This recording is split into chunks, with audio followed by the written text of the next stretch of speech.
గుణింతాల chart. తలకట్టు కా, దీర్ఘం కా, గుడి కి, గుడి దీర్ఘం కి, అట్లానే గా దా అట్లా గుణింతాలన్నీ వస్తాయి. నెక్స్ట్ ఇది వర్ణమాల.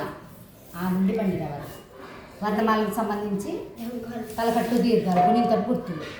ఆ అంటే తలకట్టు, ఆ దీర్ఘం, ఈ గుడి ఇట్లా వస్తుందని వాళ్ళకి పరిచయం చేయడం.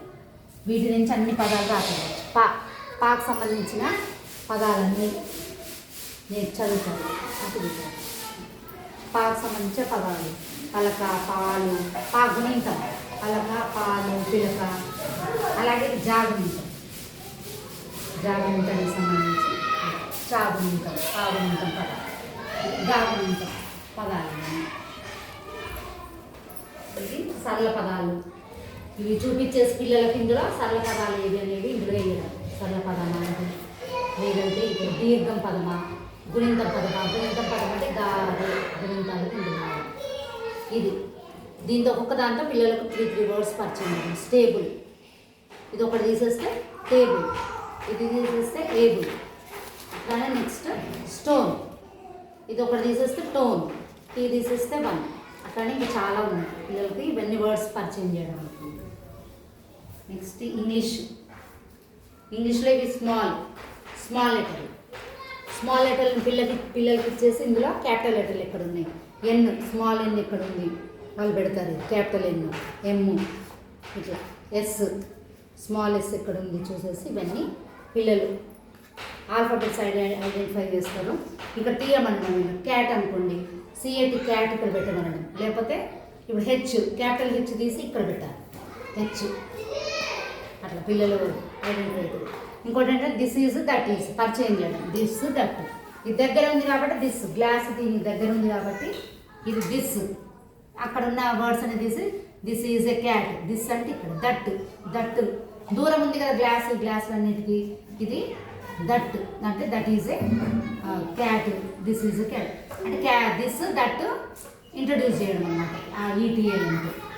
నెక్స్ట్ ఏంటంటే ఇవి ఫ్రూట్స్ కానీ ఇంకా ఇవి యానిమల్స్ కానీ మీన్స్ ఆఫ్ ట్రాన్స్పోర్ట్ కానీ వాళ్ళకి జతపరచడం అన్నమాట. ఇక్కడ బొమ్మ, ఇక్కడ వర్డ్, ఇక్కడ డయాగ్రామ్లో వర్డ్, ఇవన్నీ రెండు వాళ్ళు మ్యాచ్ చేసి ఐడెంటిఫై చేస్తారు. ఇట్లానే అటు తీస్తారు ఇందులో అవన్నీ తీసి పిల్లలు పెట్టమన్నాం అన్నమాట.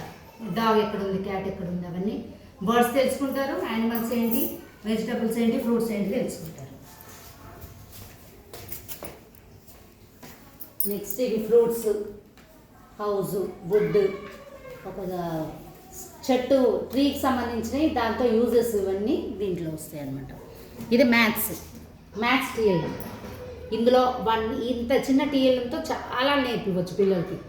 1 నుండి 99 నెంబర్స్ నేర్పొచ్చు, 2 నుంచి 9 టేబుల్స్ నేర్పొచ్చు, ప్లస్ మైనస్ ఇంటూ అన్నీ నేర్పొచ్చు.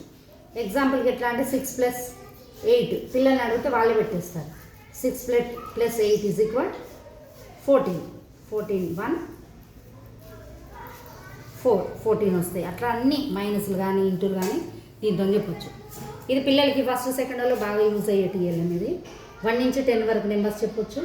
అలాగే బిఫోర్ నెంబర్, 0 బిఫోర్, 1కి బిఫోర్ 0 ఉంటుంది, 1 ఆఫ్టర్ ఏమొస్తుంది అంటే వాళ్ళకి 2 వస్తుంది. అట్లానే 2 బిఫోర్ ఏమొస్తుంది 1, 2 ఆఫ్టర్ 3. అట్లనే ప్లేస్ వాల్యూ పెద్ద పిల్లలకి 3rd 4th 5th place value కూడా చెప్పచ్చు.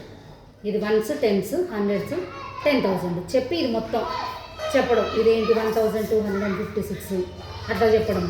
కొంచెం 3rd క్లాస్ వచ్చిన వాళ్ళకైతే ఇది 126 1s 10s 100s అంటే ఇది 3 నెంబర్స్కి ఇట్లా చెప్పచ్చు అనమాట. ఈ టీఎల్ఎంతో కూడా చాలా ఉపయోగం.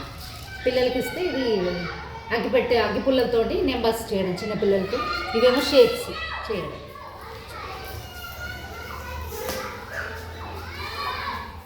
ఇవి కూడా తీస్తారు, ఇది తీసి వీళ్ళు ఇందులో పెట్టి చేస్తారు. అట్లా వస్తారు. ఇది కూడా ట్రీస్ తోటి ఏమేమి ఉపయోగం ఉంటుంది మొత్తం. ట్రీస్ వల్ల యూజెస్ ఏంటి పిల్లలకి చెప్పవచ్చు. ట్రీస్లో ఉన్న భాగాలు ఏంటి ఇవన్నీ చెప్పవచ్చు. ఇది యానిమల్స్. పిల్లలు దీని ద్వారా ఆల్ఫాబెట్ నేర్చుకుంటారు. ఇది డైల్ కొట్టు యానిమల్ చెప్పు అనమాట. ఇప్పుడు టైగర్ లేకపోతే లయన్ స్పెల్లింగ్లో తీసుకుంటారు. ఇక్కడ ఈ గ్రీన్ది ఇక్కడికి వచ్చినట్టు చూసి లయన్ ఎల్ డైల్ చేయాలి ఇక్కడ వరకు. ఎల్ ఐ ఎక్కడ ఉంది? ఐ ఓ ఎన్ లయన్ వస్తుంది. అట్లానే ఏ యానిమల్ అయితే కవ్ అనుకోండి ఎగ్జాంపుల్కి సి డైల్ చేయాలి సి. నెక్స్ట్ ఓ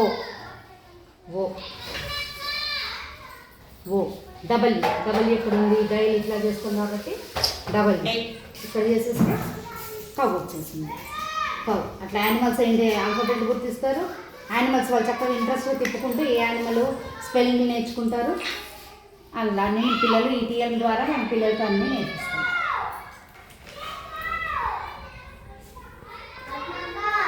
మేడం SMC